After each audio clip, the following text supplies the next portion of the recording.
Okay, so here's some solutions to the exercises I posted in our last video. So we have if f of x equals 3x squared, find f prime of x. Now if you recall, f prime of x is equal to the limit as h approaches 0 of f of x plus h minus f of x all divided by h. So what we do is it's giving us f of x is 3x. So we plug in our f of x here and here and see if we can make any kind of reduction to this formula to get rid of this h in the denominator. Because as we make h 0 here, you see you divide by 0 and we can't do that. So I'm going to go ahead and make the substitution. So we have f prime of x is equal to the limit as h approaches 0 of, let's see, 3 times x plus h squared minus 3x squared all over h. Now notice here when I did my substitution, all I did was do a direct substitution. So my f of x was 3x squared. So I did 3 here, and then x plus h is what I plugged in for x, then I squared it. Then f of x is simply 3x squared, so I just plugged that in there, and I left my h. So now what I like to do is we simplify this formula. So what I do is I take out this x plus h squared, and I factor it out and solve actually what it is. So I'm going to go ahead and do that. So we have x plus h squared equals x plus h times x plus h, as I have here.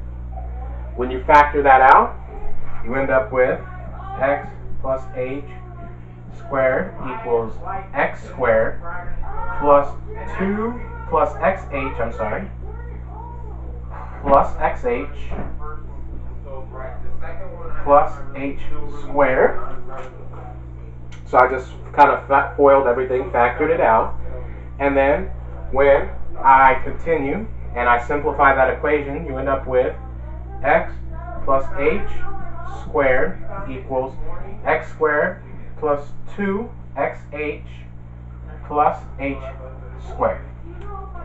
So now I take this here and I plug it back in to this equation we have up here. So then we're left with f prime of x equals 3 all times this huge quantity here, x squared plus 2xh plus h squared, as you can see here, and then minus 3x squared all divided by all divided by h.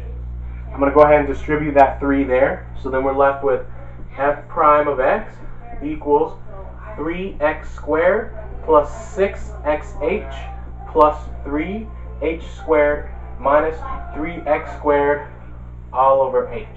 Now here's where the magic happens. If we could somehow get this derivative to get the h out of this derivative equation and the denominator, then we can solve our problem and have a derivative. So, and excuse me, I forgot to put my limits here, so I'm going to go ahead and rewrite that here for you. We have f prime of x equals the limit as h approaches 0, and that's also true up here. So as h approaches 0. Now here's where the magic happens. If I can get this h out of the denominator, then we can solve for our derivative. So I notice here that there's a negative 3x squared and a 3x squared. So 3x squared minus 3x squared, they just cancel each other out. Now that that's gone, I look here and I see, oh, this whole thing's divided by h. Well, there we go. We have an h here and an h here. So we can cancel out this h here, and we can cancel out one of these h's here. So then we're left with the equation that f prime of x is equal to the limit as h approaches 0 of 6x plus 3h. Now, it's very simple from here. You have a limit as h approaches 0. All you do is plug in 0 for h here. And when you do that, you get the derivative of f of x, f prime of x, equals 6x. And that is our answer. It's as simple as that. So to kind of re-walk you through this process, you have to start with your equation, start with the limit equation, plug everything back into the limit equation, then do any necessary, simplifications. Like here, I had to change the x plus h squared and factor it out and solve.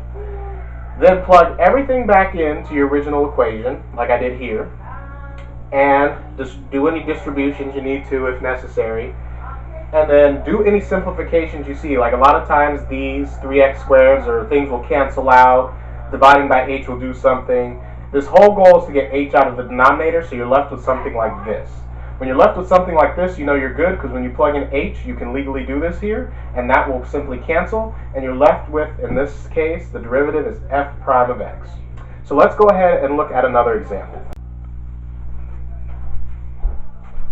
Okay, so we have another example here. We have if f of x equals 6x squared plus 5x minus 2, find the derivative. Now notice here I use the Leibniz notation df of x over dx. This means the same thing as f prime of x. So let's go back to our definition. Now in math, make sure you always use the right notation. So in this case, we know that df of x over dx is equal to the limit, as h approaches 0, of f of x plus h minus f of x all over h, just like the last time. And in a similar fashion, I'm going to go ahead and plug in our formula into this equation. So then we are left with d f of x over dx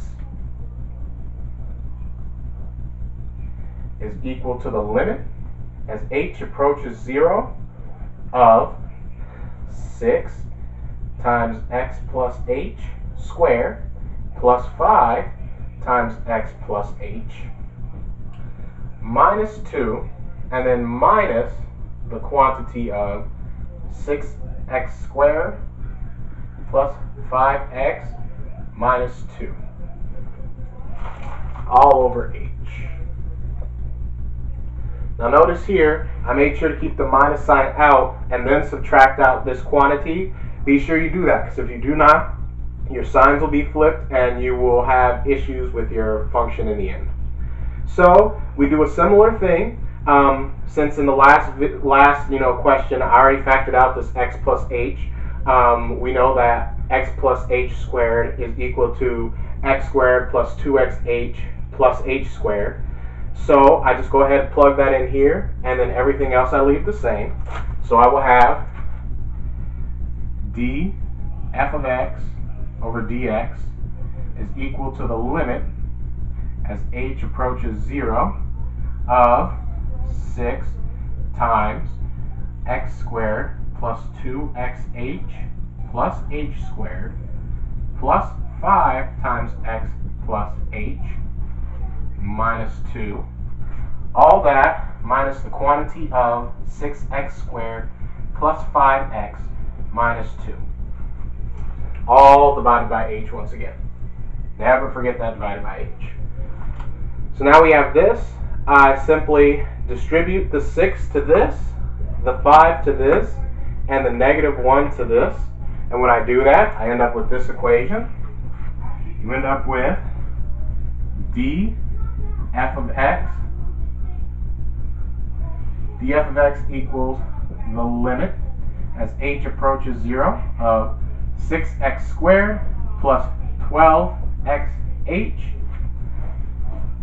Hold on, let me erase this. You end up with 6x squared plus 12xh plus 6h squared plus 5x plus 5h minus 2 minus 6x squared minus 5x plus 2, all divided by h. Now that you have this huge expression here, like we did before, we have to find some commonalities. We see that we have a negative 2 and a positive 2 right here and here, so those will cancel. We see that we have a negative 6x squared and a 6x squared, so both of those will cancel.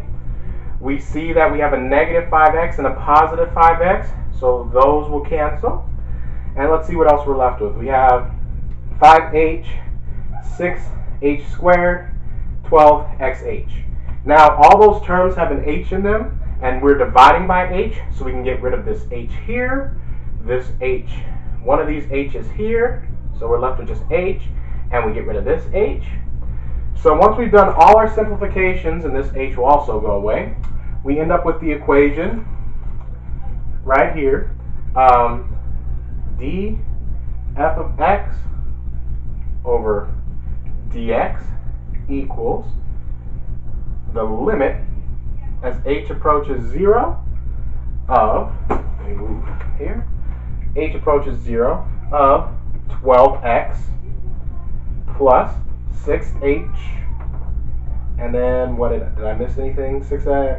So you end up with this equation, and what you do is like we did before, you just take h and plug in h equals 0 here, and you will be left with df of x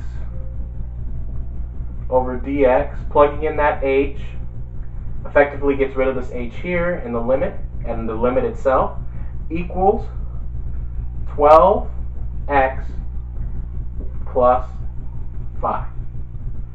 And that is our answer. Notice similar process, similar procedure. Now, for exponential functions and things like that, this process is very easy. For trigonometric functions, there's a lot of trig identities you need to know, so your trigonometry is very important. But this is the general layout for how you would solve problems like this. So if you want to determine the derivative of any function using the definition of the derivative, these two examples perfectly explain how you would do that. In my next set of videos, I'm going to show you a much more simpler way to determine the derivative of exponentials, as well as the derivative of other complex functions like sine, cosine, things like that. So if you have a calculus book, or even just on the internet, you can try doing cosine using this method, sine using this method, finding the derivatives of sine, cosine, tangent, things like that. Try to figure it out and see if you get the answer you would get on the internet, and or in your textbook. And then I'm going to show you a much simpler method in the next video on how to get those. That takes literally like a fraction of this time, like maybe 2 seconds. You can know the derivative right off the bat. Thank you for watching.